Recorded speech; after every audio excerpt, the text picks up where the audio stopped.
Jack, and we are ready to...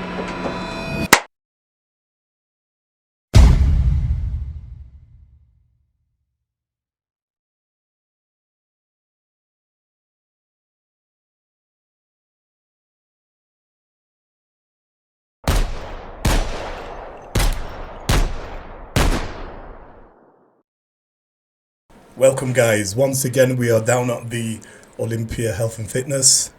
Today we've got a very special guest, a man what needs no introduction. Yeah, he's a professional boxer. Yeah, you've been boxing for quite ex-professional boxer. I know he's fought for a few big titles. So without any further ado, let's get into this thing. So, Mr. Denzil Browne, how are you, sir? I'm good. You good? Oh, yeah. Awesome. So, what I like to do is bring it back so we've got some kind of structure to the, the whole thing, what we're going to try and get to today. So, we are going to bring it right back to the beginning. And if you want to tell the crowd and the people, your name, how old are you, and where did you grow up? So, the floor's yours. Yeah, so I'm Denzil Browne, 55, but I look younger, obviously, and look a bit older. They say black don't crack. No, but I'm starting to grow this grey goatee, so it looks... Yeah, you need to tint it up a little bit, That's what a lot of people are doing. I'm going to get rid of it, but yeah, so I'm from a place called Leeds. Born and grown in Chapeltown, but I'm no longer living there. I've moved out of there. I live in an area called Morley. I've been there for 12 years. So Chapeltown, if you just stop, but just tell us a little bit about Chapeltown, because the information what I've heard about Chapeltown is it was a, See, every area you have is gonna have Chapeltown. Like Leeds has got Chapeltown as this drug then prostitution and troublesome place. It's not like that. We've grown up and born and grown up that down there. It's not that way. Every area has a bad spot. Somebody's going to say something about that area or things happening down there all the time. And back in the day when I was young, it were riots, innit? Down there it were Chapeltown riots. Yeah, and prostitution, and you don't have no prostitutions down there no more. You don't have no riots down there no more. You don't even really have no drug selling dealers down there no more. You just have the young kids coming up that are like 12, 13, stabbing each other and doing stupidness. So every area has... No, 100%. I mean, even, the thing is that even with the privileged areas, they're not on the streets. They're in the bedroom smoking the weed. Yeah. So there is obviously things going on all over. So you're right. So but yeah, Chapeltown has got a pretty bad reputation. So that's all I wanted to just touch on. So you moved to a nicer area now. It's not even a move to a nice area. Because Chapeltown is a nice area. It's just she was my girlfriend at the time. She's now my wife. She just had enough of me. Like I'd be getting phone calls or people coming to my house at 4 in the morning, 3 in the morning to come and sort out a beef that he's attacking him or he's gonna attack him. So my wife had enough and said, "Oh, you know what? You need to get out of this life." Do you know what I mean? That's it. There's no. It wasn't a bad area. It was just things that were happening. So if I can just touch on that. So when people come into your house at 4 in the morning. There was kind of like asking for your help, protection. Is that correct? It were things like, okay, so your childhood friend and they're now doing what they're doing in life, and they go to town, Leeds City Centre, and there'll be 5, 6 of them wanting to get in a club, want to argue with the doorman and bang the doorman. So then all the doormen, as you shouldn't really know, I've got form anyway. The doorman would probably smash you to bits or smash him to bits, and I know every doorman, I know all of them, they all know me, I know them. So you'd have my friends who are trying to get in there for free or just try and be somebody, and the doorman go, "Listen, you're not coming in here, and if you want it, you can have it." And I'll call Denzil, and you call him because we know him. And So you're the guy with the big name, big reputation. So then I'd go friggin' hell town and they'd go, Denz, we don't want them in because they kicked off last week, or if they come in, it's down on you and that kind of thing. So that's the little things and stuff like that is what I used to have all the time. So you just got sick of the, trying to babysit everybody. So you wanted to just move on with your life. I never got sick of it. My wife did, because like I said, somebody would be phoning 1 o'clock in the morning, Saturday, Friday night, 2 o'clock, and I'd just jump out of my bed, jump in my whip and go down and resolve it and sort it. So she just had enough and she said, you know what, stop this. Let people do their own shit and all that, and we moved. Okay, excellent. But it still didn't stop, but yeah. Excellent. So you grew up in Chapeltown. Yeah. You went to school in Chapeltown. Yeah, I went to Hamilton Primary, then I went to El Cowper, then I got busted out and I had to go to a bad school. So you had a problem at school.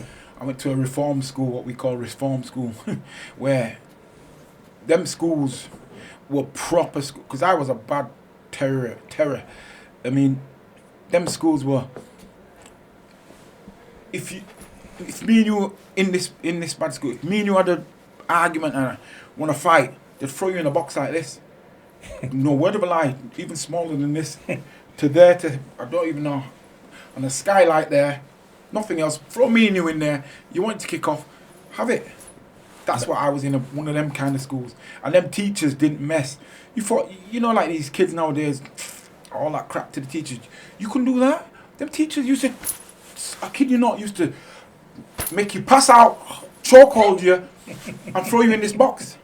That's the lifestyle I was like, friggin' hell. Ooh, I can't have this. Do you know what I mean?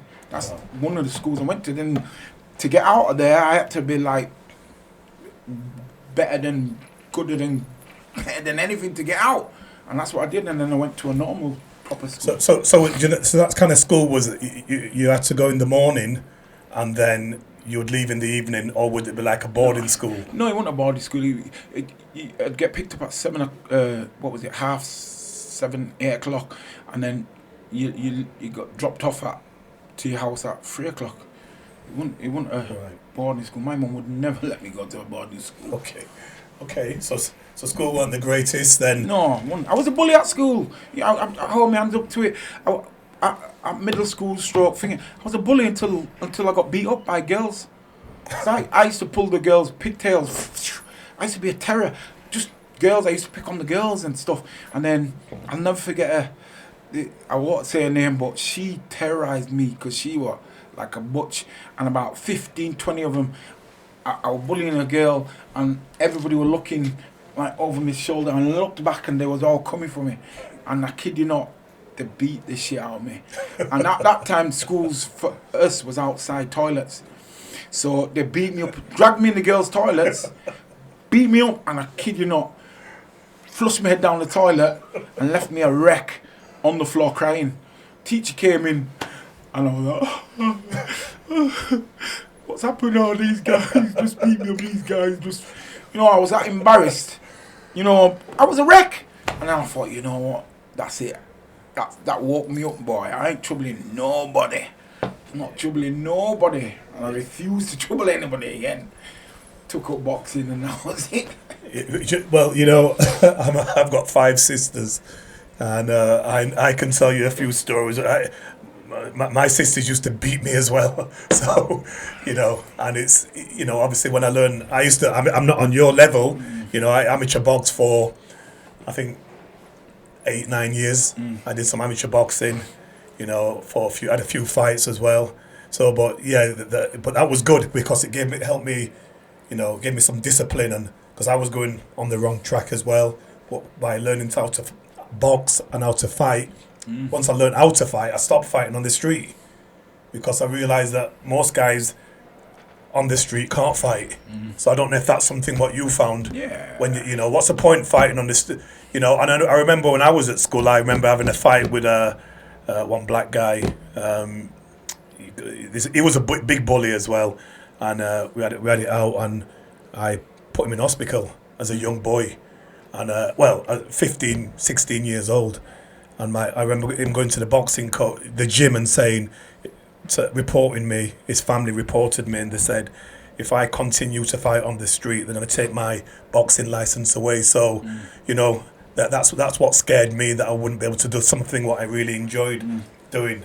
But yeah, I do understand the sisters, the girl's story, because I had 5 sisters. So, but yeah, so I know time's limited today, but yeah, we going to move on. So, was your father around back in those days? No, I didn't have a father. I never had a father in my life. Our stepfather was, who you could say, well, he was the best of the best for me, because, well, he's still alive. But he put me on a path. Well, not even put me on a path. He was in our life, and he still is. And I seen he was an engineer. You know, he used to check for cracks in planes. He had top of the range car, top of the range job. Never smoked. Never heard his raised voice in 40 odd years. And he was in my life from when I was 10, I think. But I just wanted to be a role model like him, because he was like a role model. So my waste of a dad, which he's not a dad, he's dead now, but he was just somebody that whatever, in the Caribbean. So I never had no role model except for him, my stepfather. So your dad was from the Caribbean, yeah, Jamaica. St. Kitts. St. Kitts. Yeah. Okay, right. So from the Caribbean. So obviously you had a modern stepfather. What obviously put you on the right track. He was a man. He was a man, and you show him enough respect. Yeah, he's 92 now. Oh, respect. So imagine that, you know what I mean? I only remember him when I was like 9, 10. I'm 55. He's still in our life, you know what I mean? Excellent, awesome. So what about you? So obviously you grew up and you said you started boxing. I think you said at 15. So what got you into boxing then? How did that happen? Once again, I didn't terrorize her, but this friend of mine, well, he's an ex-friend. Well, I don't know what he is actually, because he's gone into the gutter. But his sister got beat or kicked. Someone said, "Oh, it was Denzil," and everybody blamed me. And he came, and me and him had a fight, and he beat me up. I was 11, 12. What was that? 11, 12, beat me up, and I thought, oh, never again. And then when that thing happened with the girls, when I was about 15, I said, you know what, you need to get yourself in the gym. And I went to the gym, and it was the best thing I ever did. So you started boxing because you got beat up on the street. Yeah, because I was a bully and I got beat up. Bullies get beat up, don't they? And that's what happened to me. So I was like, let me push the bully thing away and let me learn to fight. That's what it was. Excellent. So when you first walked in the boxing gym, what happened then? Oh, it was like a terrifying experience. You know, you saw all these big guys, and all these guys were bigger than me, and I'm a big man now, but they were big, punching away on these bags, and I walked in. And at that time, a bus ride was 15 pence. I think the gym fee was 25 pence, which was a lot of money, but I still found the money to get it, and I walked in, met the guy, Brian Rose, rest in peace to him. He was a nice man. He took me under his wing. He treated me like I was his son, really. And I went, and that was it. The rest was history. I was just boxing every time, every day. I'd go, it was Monday, Wednesday, Friday, but I'd be going Monday, Tuesday, Wednesday, Thursday, Friday, without fail. And then I took up my career as I'm a boxer. I beat everybody. And I say everybody, I had 32 fights, I lost 2. And I only lost to a guy called Herbie Hyde, if you ever heard of Herbie Hyde. Herbie Hyde, I remember Herbie Hyde, he was a heavyweight boxing world champion, and he fought Riddick Bowe. Yeah. I remember being at home when I was younger watching that fight. I think Riddick knocked him down many times, but Herbie Hyde refused to be beat, and he gave Riddick a really good fight. Yeah, and he was a really tough guy. Riddick said he's the hardest puncher he's been in with. Herbie Hyde is the hardest puncher he's been in with. He was awesome. He was one of my favourite fighters, Herbie Hyde. Yeah, I lost to him he was just quick. He was like, I was 18, I think he was, what, I was 20. 1920. Herbie was 17, and I prayed because there was 4 of us in the hat. I'll be quick. Herbie Hyde, Henry Akawande, a guy called army guy called Russ, Dave Abbott, and me. And I was praying, please give me that young kid. Give me that young kid. Worst thing ever. Oh, he was fast. His hand speed was just, and the ref stopped it in the third because he was just fast. And that's what I lost to him. And then I lost to a guy called Craig Boyne Price, a traveller. I knocked him out the year before, and then when it came to the years, because ABA's it's a rolling thing, and then when it came to the next part, he had, the first time I boxed him, he had 200 travellers. You know, the travellers come back there a lot. But because of who I am and everybody knew me, I had 200 Zulus. It was like that, and it was proper. It was beautiful atmosphere. Yeah. Because he was a golden boy, good looking kid. And I was Denzil Browne, bad boy kid. And bam, I knocked him out 2 rounds. Bam. And then the following year came again. And then he got his revenge and he beat me. And that was it. I said, I sold that and I turned pro. Excellent. I mean, so that's impressive. So 30 fights, only losing 32. 32 Lost fights, 2. lost 2. And then you obviously jumped into the pro game, Yeah. which is a different kettle of fish. Oh, without a doubt. Totally different. A lot of snakes, a lot of backstabbing, Oh, mate, corruption. You know, look at the state of it today. The Furies are the clowns of the game right now. biggest clowns in boxing. Biggest clowns. And his dad's the same age as me, and he's going on like he threatened Carl Crouch. I've seen it on YouTube. He threatened Carl Frampton.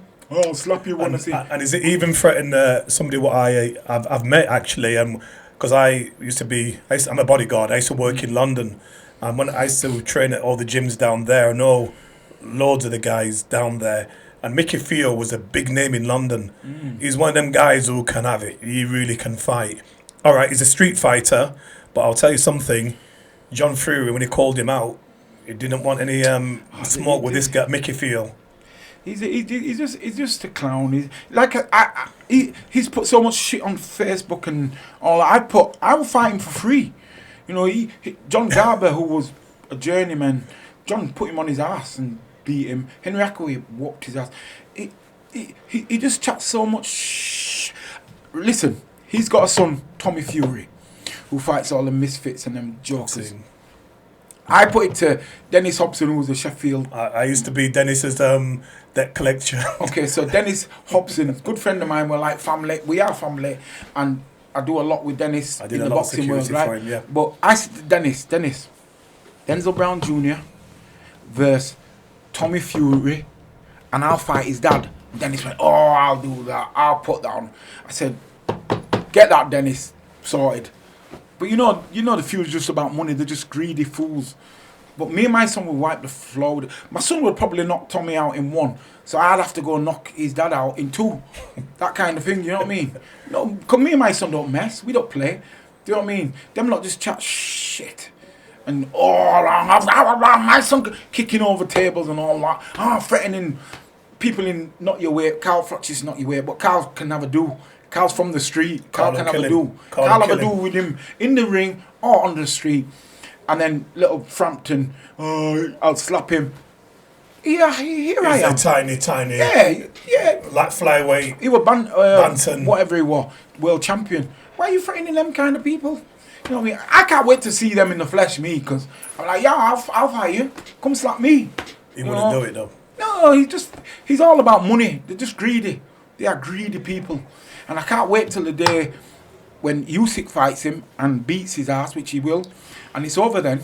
We've had enough. We're done with him. Well, I've actually said, you know, the first thing I said is that the fight wouldn't happen. I said Fury will pull out. I made a bit of money on that, to be honest. And then the next thing I've always said to these guys in the gym, and a lot of people, and friends, a lot of them are starting to realise that it's true. I said that I think Usyk has got his number, and he doesn't want to fight Usyk because Usyk will beat him. Yes. Listen, Usyk, let me tell people this. Every fighter that you see is a world champion or is something special. They've had a hard life. Like us, we brought up in the gutter in the ghettos. We know what it's like to suffer and struggle. Usyk's like that. Usyk, look at the bomb in his country right now. Usyk's one of them guys. Look what he. Oh, I want a 70-30 split. Yes, you can have that. I want this. I want you to put one hand behind your back and let me hit you 20 times first. Yes, you can have that. Usyk's, you know why? Because his mentality is, I'm not interested in nothing other than getting that belt, and I will do anything to get that belt. And he will get it. Because Tyson Fury is nothing but a big, cumbersome guy. That's all he is. He's not special. No. And everybody thinks, what has he really done? Don't get me wrong. He beat Wilder 3 times. But I've never rated Wilder. But Wilder's just a one-shot One pony. punch. If he catches you, you're gone. But you can't box. But he can't do nothing else. So he hasn't... Tyson Fury is nothing special. When Usyk goes in there and proper... Dominates him. He's already got his number. Usyk's like, look what's just happened now with it postponement. Usyk went, I missed my birth for my child. Do you imagine that when he gets in the ring with him? Ooh. He can make you pay, boy. You're going to make him pay. You already run off your mouth, call him Gappy T. You already saying all that. He's not bothered about them names. Sticks and stones may hurt my bone, but bare names will never harm me. He's going to make you pay for things that have affected his life. I've missed one of my child's coming out the womb for you to pull out. All right. Watch. I told people. Watch them Furies are just clowns of this game. And the money, cha-ching, ka-ching for the managers, the promoters. That's all they are. Yeah. So yeah, no, 100% agree with you. I've never really been a big Fury fan. I respected him until he started talking all that crap on Facebook and YouTube, and I've listened to him. You're not allowed to, criticize any of them, or like, is it Talk Sport? They've recently banned them from the fight. So this is something. I've lost all respect. The little bit of respect I had for them, I've definitely lost it. And to be honest, I'm Team Usyk anyway. I think he will win the fight, but normally I always back the Brit. But this time I'm going to be on Usyk. I'm with Usyk all the way because I want him to get a good hiding. He's going to get beat. It's not going to go well for him. And when he gets beat, that's it. He'll do the... And if you've been following Tyson Fury, you'll know this. He's going to do the mental health road. Trust me. Mental health. And the mental health thing is a very serious thing. And it's a thing you shouldn't really play with. But he does. He does play with it. And I don't care what anybody says. He does. And after when he gets his ass whooped, he'll do that. Mental. Tyson's feeling lonely now and blah, blah, blah. Mate. You want people to feel sorry for you. If you were that much deep into the mental health thing, get involved like everybody else does and help people out. And you know what I mean? That's what he's going to use. But as soon as he gets beat, the word Fury will be gone. Already they're getting popped off one by one. There's his cousin Huey Fury. I like him because he's quiet. I do like Huey. Chat shit. And his trainer, which is John Fury's dad, he's a nice guy. Peter Fury's a very nice guy. They're just quiet. That's what I like about them. The rest of them, come on. I don't like it. And just the last thing I'm going to touch on this is that, like you said, mental health is a really serious thing. Yeah. And I remember AJ having a breakdown in the gym. In the ring after Usyk. Yeah. And Fury decided to make fun of him. And then one of the things I always say, I'm not really convinced that Tyson Fury has any mental health, because after getting banned on steroids after fighting Klitschko, he decided that he was having a mental breakdown. So the steroid, what he was using, that got swept onto the carpet. Yeah. Nobody ever talks about that because of the mental health. So I believe that was an excuse as well. You're right. Because these guys are very, very tricky. Yeah. So no, excellent. So I know as I said, we'll move on from that, because we can talk about this all day. The state of boxing today. Yeah. So but just give me before we move on, just give me your top 3 boxers, best boxers of all time. Of all time. Yeah. For me, 1, Jack Johnson. You know who Jack Johnson is? Yeah, he was the first black heavyweight champion of the world. Okay. My boxing history is pretty good. I always say I was him in a former life because I just love it. But Jack Johnson, yeah. Lennox Lewis, because everybody over, or whatever you want to call Lennox Lewis. But Lennox was a damn dada. Trust me. Awesome, Trust me. Awesome fighter. And the last one, is this in any way or? In any way? The last one, let's see. I'd say Tyson. Mike Tyson. Yeah. Not Muhammad. Yeah. I'm surprised Ali's not in there. No, you see why Ali is not even what you call the greatest. Ali's a different. There's not a word for Ali. You know, he's looking down right now, and he's not even in. There's not. You can't even make the greatest of ever a word for him because he's surpassed everybody and everything that Ali's. Everybody like, oh, Muhammad Ali. Nah, he's bigger than that word. Do you understand? So that's why I've kept him out, because he's bigger than this. Yeah. Do you know what I mean? So he's like the granddaddy. Yeah. He's right at the top with everybody underneath him. Yeah. Definitely. So Mike Tyson was your third pick. So no. Yeah. I mean, and Tyson was a bad man. Yeah. And back in 80s, he was electric. I mean, I was Frank Bruno sparring partner for 3 years. Wow. Yeah. For some of his fights was Bruno, and I was like, he's a nice guy. I don't care what anybody says. I know this is not about. I know this is not about boxing and all that, but just to cut a little thing. You see Frank Bruno, when the press and all the people going, oh, he's dumb, and he's going, you know what I mean, Harry, bread, Harry, bread, and all that. When he held them commercials, Frank Bruno is one smart man. Like I said, I was his sparring partner for a good 3 years. He picked me up one time. I think we were getting ready for, was it Witherspoon or one of them lot? He picked me up, King's Cross. I think it was a blue Bentley. At that time, well, you know, that was a big thing with curtains in as well. Pulled up. There's me with my bag. I was thinking, Bruno was my hero back in that day. And I started to get in the back. No, man, get in the front. Going back. There's my hero here. Bam, shut the door. Driving. He went, ho, ho, ho, ho, ho, ho. When you see that girl, Denzil? Yeah.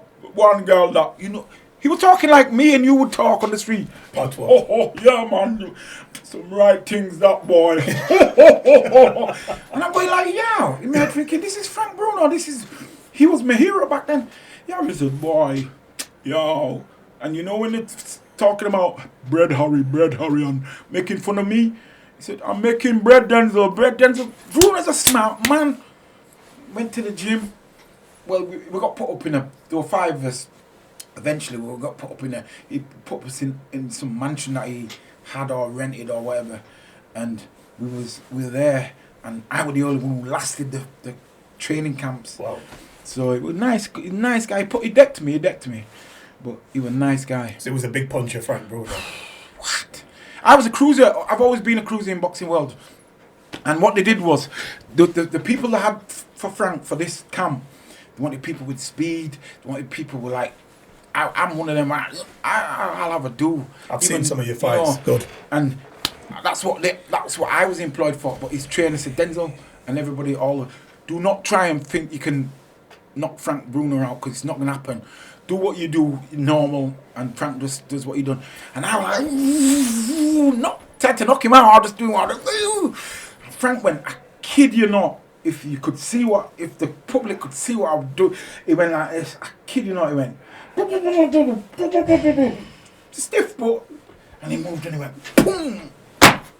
And I kid you not, I thought my soul left my body. I went, 1 minute. Got on one knee. Honest to God. And he, Frank's just Frankie, just waiting for you to get up. And I'm thinking, Ras, this man hit me with, all he did was like, boom. And I went, it took that out of me. 1 minute, went down. Do you want to get out, Denzil? I said, no, because you tried to be brave. And that was it. And then after that, I just obviously stayed in camp and that. But he's a nice guy because he was doing a book signing or something he was doing in Leeds or Queen's Hotel. Like, oh, Ram, there was everybody around. Frank is the big... And I was... Because all us boxers, we part of all that shit. But he seen me. And he went, no, mate. And I respect that. Respect. You know what I mean? I respect that. Because I with a load of champions that, like, a load of them that never respected you. They just, you came over, you got paid, and that was it. So you've had a really good boxing career. Yeah. I mean, just to meet some of these people, but to work with them and spar with them, and that's like a dream come true for any boy. So excellent, really. I mean, well done to that. I mean, really, really, really good. So I know. So as I said, we're gonna kind of keep this moving today, right? So Denzil. So if I put your name in Google, as well as I see the boxing champion, probably the best boxer in Leeds, have come out of Leeds. There's several of them. There's too many of us there to be better. Well, to be honest, there's what you call the Josh Warrington. I think he's one of the guys has come out of Leeds. But yeah, but that to one side. I mean, you're one of the main guys. I don't think there's many like Sheffield. It's a very big boxing city. Yeah. But Leeds, I don't really know that many boxers apart from you and Josh. There's Derek Roach. Lee Selby, I think was one. Is it Selby? No, Lee Selby's from Wales. Well, all right, okay. From Leeds, Crawford Ashley, Derek Roach, Henry Wharton. Oh, Henry Wharton, right, okay. That's what I'm saying. There's a lot of... Right, so there's more... Nicola Adams is from there. And, right. You know what I mean? So there's but I think Nicola Adams was around when women's boxing weren't that big, not like it is now. You're right. But there is a lot of Leeds ex like me that are proper above me. But so as I was saying, I just wanted to get a little bit of information on the guest today, and I put your name in Google as well as a boxing career. I've seen the man that survived 30 bullets. Yeah. You just want to briefly explain? That was, like where we was from, kind of more. Every week somebody were getting shot. Every week. Chapeltown. Yeah, every week. It wasn't just Chapeltown. It was Chapeltown and areas, but every week somebody were getting shot. Boom, boom, boom, bim, boom, boom. It was Monday, Johnny Wishbone got shot. Tuesday, Johnny Browne got shot. Wednesday, it was like that, and then it happened in. Say it was in that area, not just Chapeltown. It was like, say, north of Leeds. Then it came that way. Then not all mixed, because it was like what police perceive as gangsters shooting gangsters or being involved. Which I'm not no gangster. I've never been one. And a notorious guy that ran Leeds, as they said, and to this day I don't know why his name's being made like he was a big gangster, but the police did that. Do you know his name? Yeah, he was called Clifton Bryan. Clifton Bryan, yeah, I've heard the name. Yeah, well, they made it out like he was nasty and naughty. Anyone, it just he did whatever he did and what he had to do, he did. He got murdered in Manchester and brought back to Leeds and dumped in a car. He got found in the car on a Wednesday, and then on the Thursday I got shot. And when it came out the room, he was celebrating a death of Clifton, which I wasn't, because Clifton was one of my friends. Do you know what I mean? I wasn't tight with him, but he was a friend. But you just got these hyper ass young wannabe gangster friends and all that shit. Took it upon themselves to hit me with a Mac 10. A Mac 10? Yeah. A Mac 10 fires 30 shots. It's burst of 10. Brah, brah, brah. The first 10 hit me. Like, what it was, I was in my local pub called the Shoulder of Mutton, it's we're called. And the woman I was trying to woo is my wife now, but she was my girlfriend. It was her sister's 21st And there were like 8, 9 of them, and I were buying champagne from all, and shots and everything for her sister's birthday. And then I said to my wife now, who was my girlfriend, give you some money to keep the party going, I'm out. And I had a convertible car outside, and when I went out, she's lucky she never died. And she was there? Yeah, Bonnie and Whoa. Clyde thing, she nearly got it. She, very lucky, and this other guy that was a friend of ours, he's passed away, rest in peace to him. I opened the car door, and I heard, brrrr! Now, I know what a gun sound like, so the first 10 must have gone through, and one went through me, spun me, and then it's all in fast, rapid. The next 10 spun me back, and then the last 10, I died through the door. So I took like 2 bullets. I took one through the thigh. Oh, I can see the scar. Yeah, and one through the buttocks. Oh, I can still see the. So there's 5 one, and then one skimmed me there. I don't know if you could see I can as well. see. I can see. So it was like 30 shots. So if you was in my car at the time, because my girlfriend stroke wife now, she ducked. She was on they took 26 out my car, 2 in the driveway and 2 went through me. So it was one of those where, because when I dived through the doorway, I was like, Ras. And I had a big puffer jacket on. And the last people on the podcast, when they asked me, did you see your life flash before you? It's not like that. It's not like that. It's just what it is. And when I looked, I thought, ooh, like you get pins and needles. And I looked, Ras. And this smoke was coming out like that. Just a ring of smoke. And then the blood just went blip, blip, blip, blip, blip, blip, blip, blip. And I looked at the other side and I thought, Ras, that smoke was sort of like blip, blip, blip, blip, blip. And then as I said, just about to say something, because my lawyer was in there. My lawyer used to go in my solicitor. Just about to say something, and hey, Denzil, shut up, and all these arm response come running in. And I thought, Ras. But as I was going up to ambulance, because I was walking, my mate whispered in my ear who shot me. My mate whispered in my ear who, you know what I mean? So they saw the person who did it? Yeah, because everybody knows everybody.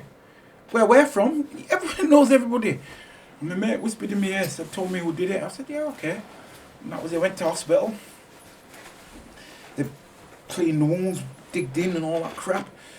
Put gloves on, wanted to go up my ass. I said, what you got? No, mate. No, we don't know if you've got a bullet. I don't care. No one's going up my... And thinking that, and I was out.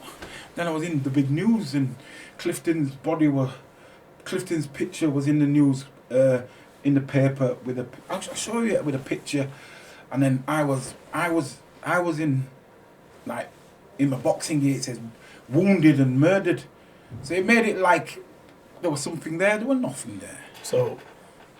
There was nothing there. So is it? So the chap that shot you is in prison? Nah. What the police... Listen, if you're no disrespect to any creed, colour or anything, if you're a white guy and you get shot, police come in like that, and then there's that poor kid from Liverpool, what was his name? Reese, was it? Reese something, Rest in peace to him, yeah. When he got shot, they got everybody plus the dog, cat and mum, dads, everybody involved in that. And everybody got locked up, and everybody went to jail, which rightfully they should. If you're a black guy, they don't do that. They just go, let him sort out himself. They pretend. I got shot, and I kid you not one officer or what the investigator ever came to my house and said, who did it, or whatever, blah, blah. Not one. They just put in the paper, notorious gangster murdered, and professional boxer wounded, and to this day they didn't say shit. I mean, that's, to me, it's, to this day. You know, I'm obviously aware of what goes on, but when people listen to this, you know, it kind of like shines a light on it, and because you're highlighting the fact that as a black man, you feel that your what life's worth a lot less than, say, a white person in the police's eyes. Believe me, it is. They'll say different because they have to say different. But no disrespect to no other races like the whites, blacks, Asians, or it's just the way how life is, and this is what happens, and this is it's happened now, it's happened before, so I'm just telling you, you know, they can say whatever they want. Oh, he didn't want to help us with the investigation. I never got asked. To this day, I never got asked. And earlier on, when you were speaking to the group, because for the guys who don't know that we do run a charity, which is called the Olympia Wellbeing Academy. Denzil was kind enough to share 10 minutes and talk to them today after I was doing some fitness mentoring in the gym. And as Denzil said, he's a professional person. So if he doesn't care of speaking to the police, because why should he not speak to the police if he has a problem? So once again, you know, he's just emphasizing the fact that the police didn't approach him and asked to investigate this crime, which obviously, if it was, as he said, if it was a different person, a different colour, maybe they would have jumped on it. Without a doubt. Which is really sad. You know, do you think things have changed in 2022? No, I like my ass. Not in 2024. Sorry, 2024. Yeah. No, mate. Nothing's changed. Nah. So in 2024, nothing's changed, which I have my feelings, but we're not here to listen to me today. We're obviously listening to Denzil's experiences. So that's really, really interesting. So we'll put all these, you know. So we'll put this on the podcast, which is really helpful. So you can see you as a professional athlete. The other chap, he was a known gangster. So we'll get this up so for people to look at. No, so that's really interesting. So I know we are on limited time. So there's more we could talk about on that subject but we're not. And then life moves on. You know, you're a working man. You've always worked. I know you're a boxing promoter. I'm manager. I'm a manager, not a promoter. Okay, you're a manager. And did you say that you went on holiday a few years ago and there was a situation? What happened again to close off with? So, if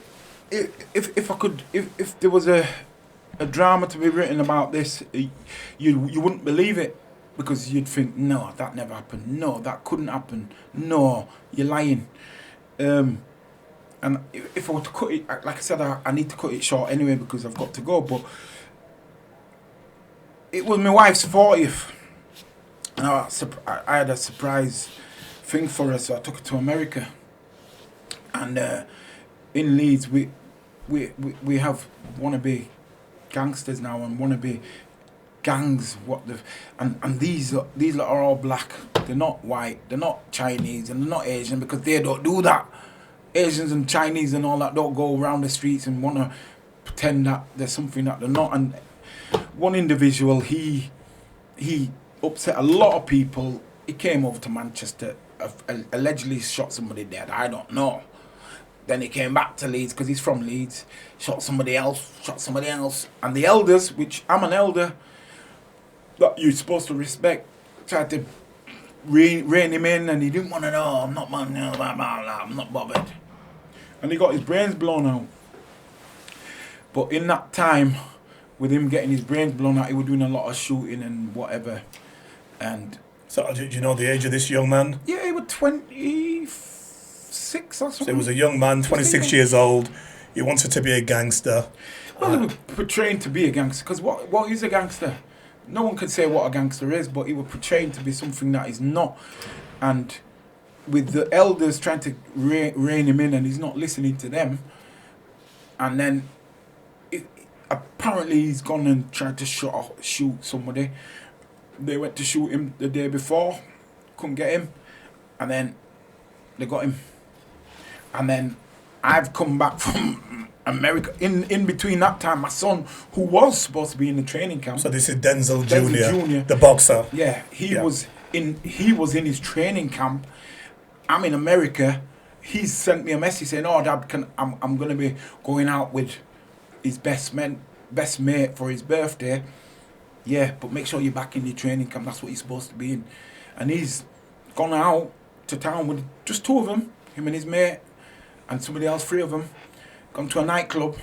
This so-called wannabe gangster and his crew are at the other side of town, kicking off with people and kicking off with somebody that he had a beef with. He gets knocked out, because it's all on camera. He gets knocked out, he recovers, phones his crew. I've just been attacked by these guys here. They've come to the wrong part of town, seen my son and his mates, just two of them, and my son got stabbed in his back, and an inch away from his spine, nearly dead. Anyway, they've got the wrong guys. They've gone back to the other side of town where they're supposed to be, and it's kicked off. Boom. So my son's just been left nearly dead and paralysed. Mistaken identity. Well, obviously, because they've gone to the wrong part. Anyway, that's happened. He's got took to hospital and blah blah. I was in America. I got sent a picture. I thought, Ras, what the fuck? My son sent me a picture of his back. I kid you not, there was like a triangle out his back. I thought, wow, what's happened here? Hit one of my brothers up. Yeah, what's happened with him? That was that. Anyway, I came back to Leeds. Police wanted to see me. Went to police station to see him. Oh, your son got stabbed in his back. He hadn't told us what's happened. He said he slipped on glass. I said, listen, he was in town, middle of town. You've got cameras in town. Go check the cameras. He was at this nightclub at whatever it is. Go check your cameras. You'll see what the crack is. Oh, well, he didn't tell us that. That's not... And he should have done, because he's a grown-ass man. Why am I coming to say what happened with my son? They went, check the cameras, seen it, whatever happened on that. This is the words they said to me. Oh, we're going to deal with this, so can you leave it to police? I said, why are you telling me that? That's your job as police, to go investigate and do that. Yeah, we're just asking you. We just need you to know. Why are you telling me that? At this time, this Johnny Wishbone running around playing gangster, he got his brains blown out. I'm in the police station. I come out, go drop off my kids, my grandkids' presents and all that crap. All commotion in Chapeltown where he got his brains blown out on the doorstep. That happened. 2 months later, they come to me. Well, they locked my son up for it first. For the murder? Yeah, and my son was, well, hold on a minute, he will hold up. He could move or no. I've been holed up in my yard, and my dad was here. And I was, because I was dropping my kids' stuff off. So they've checked the camera. Yeah, his dad's there. And he's there. So he hadn't even left, nothing to do with him. So they locked him up. And then when he had his alibi with me being there, they let him out. 2 months later, came for me. Charged me with murder. How do you work this? The timing and all that. I'm at the police station. Oh, well, your car was in that area. Yeah, after. When they checked it out, the police have doctored all the timings to fit what they wanted. I'm like, they threw me on the first time I've ever been like locked up, anything. Never been to jail, never been locked up, never got criminal record, which I don't have today. Still to this day. They put me in the dock with 2 guys, a white guy and a mixed race guy. And they said, these are your co-defendants. Yeah. And they were looking at me and I'm looking at them. And they're looking at me and they're looking to the guards. I said, who the fuck is he? This is what they said. The guard said, he's the guy that they say murdered this. Well, we don't know him. I've never met him before in my life. I don't even know him. Next minute, the trial's running. A full trial run. My son's in that trial. So just go back. So you was on remand then? I was on remand. They locked me up. I lost my job. I worked for BT for 13 years. Lost my job. They jumped ship straight away, them. Oh, locked up for murder. Let's... See what? Sabbatical. Yeah. Innocent until proven guilty. Yeah, but they didn't. They were guilty. They dropped me like a hot stone. So I got remanded for murder. How long was you on remand for? Check this out. So I was on remand. First trial was everybody. My son, assistant offender and all that. Because I said, I phoned my son phoned somebody. That's what the police did. And his car's here, his car's there. After doctoring everything, that's what the police did. So when it came out and the judge, like, what's it? Everybody that was on trial, there were loads of us on trial, 6, I think 7, 8, 9 of them. Everybody had a criminal record bar me. And the judge was like looking at this, what's he here for? He wasn't even here when this kid got murdered. He wasn't even, and he basically wanted to throw me out. He threw me out. But they objected and said, oh no, we want to, appeal because blah, blah. So I had to stay back in for my own trial. So I bust the first case. I stayed in for another 6, 7 months. My own trial. And the jury, usually on a murder, look, listen, I kid you not, I was shitting my pants. I'm a grown-ass man that spent my 50th in jail. A year and 9 days I was in jail. I kid you not, jail's not for nobody. And I tell everybody it's not for nobody. And it's a shame that all these young black kids are stabbing each other and going in jail, because not only you go in jail, your family's going in jail because your family's at home in jail because you're in jail. Do you get what I'm saying? 100%. And when I was in jail, one of my daughters was pregnant. She lost the child. I know it's because of that. I got my son out here who's got a recording studio. He was, you know what I mean? Everybody, it affects everybody. But I'm in there. I kid you not. I seen things that I shouldn't have seen. I saved somebody's life. He hung himself. He was trying to hang himself. I kicked in the door, saved his life. I seen somebody die. I seen somebody get killed. You know, stuff that you shouldn't have to see. I shouldn't have been in there. The jury was After the second trial. This is the second trial. Second trial. I got thrown out on the first. The first one. So the second one. Second trial. The jury was 11 white people and 1 African woman. You know, Africans, they follow anything. So that you've got 12 of. So I just thought, I'm fish here. The lies that the police did and the doctrine of the tapes and stuff like that, I'm fish.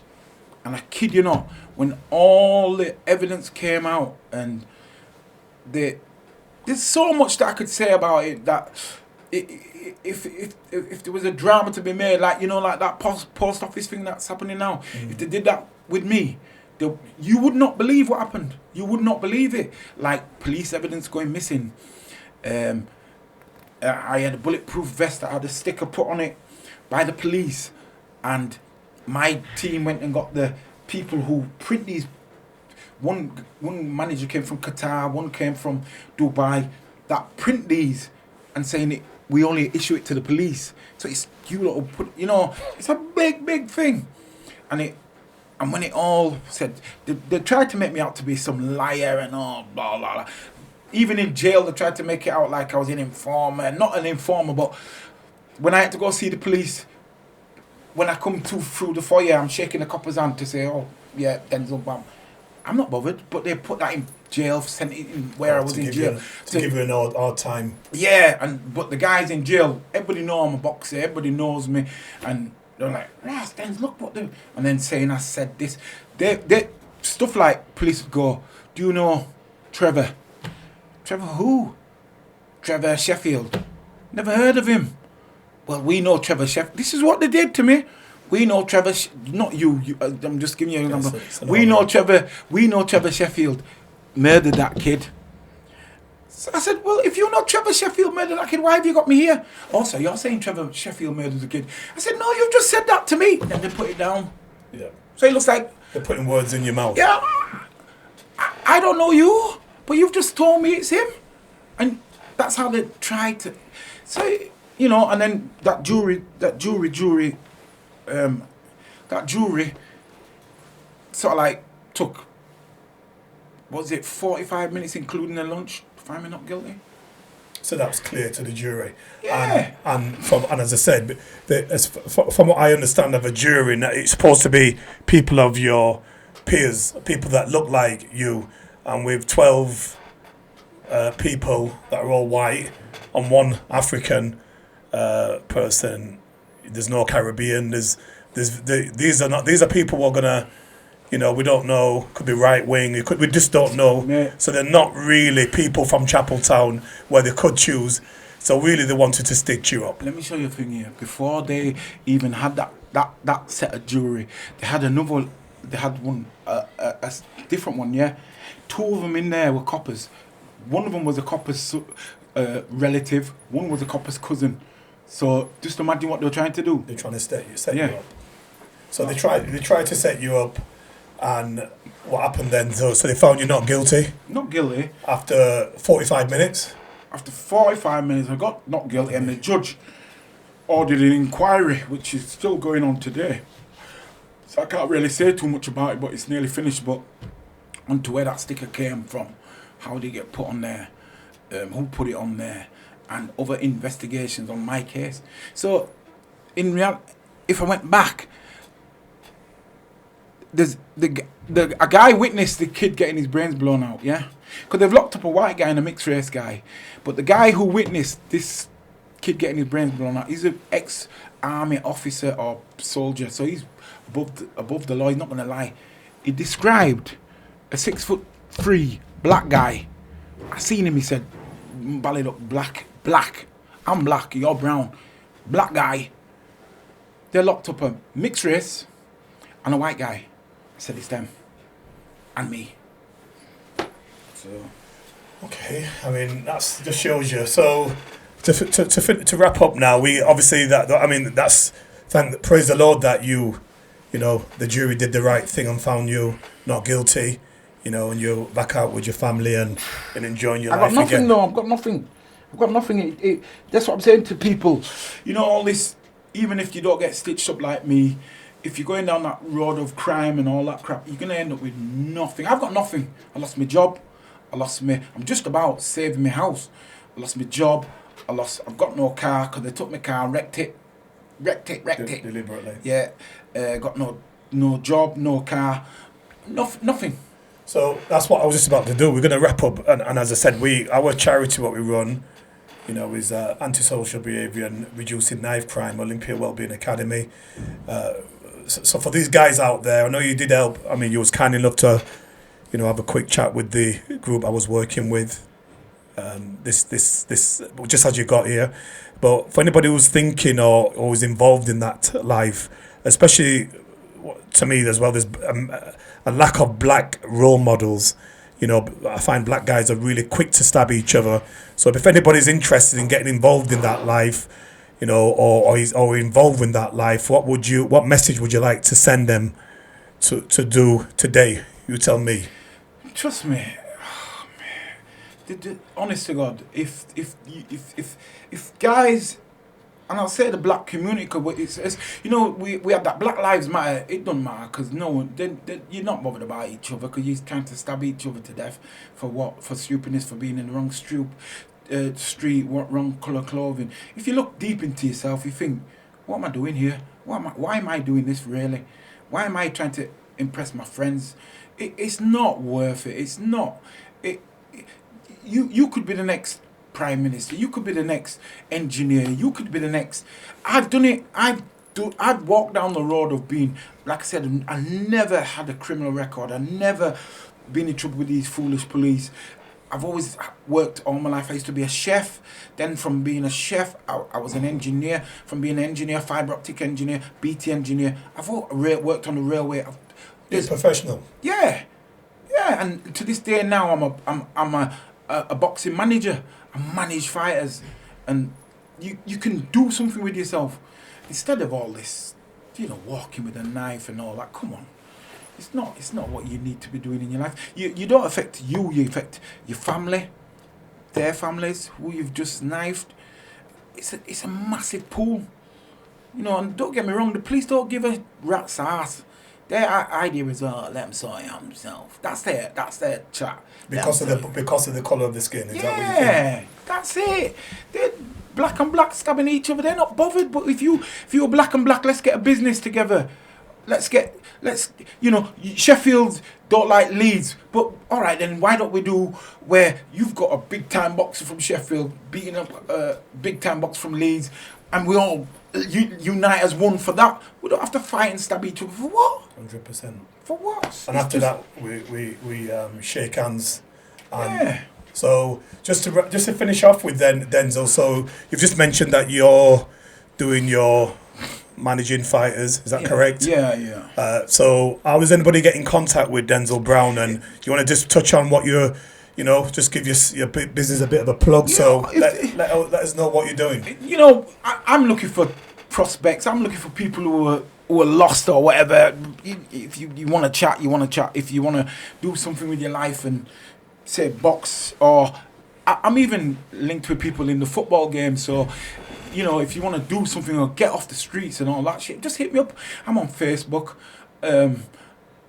Just Denzil Browne. Yeah, just Denzil Browne. You'll see Denzil Browne Jr., but you'll see his head's bigger than mine. But yeah, you'll see me on there. Hit me up and I'll always get back to somebody and. And you know what I like about this, what you do, a bit like me in bodybuilding, obviously you've got Eddie Earn, the king of promoting now. Frank Warren is or Ben Shalom, they're a bit bigger than him. Well, I don't know. Maybe we'll have an argument after this. Yeah.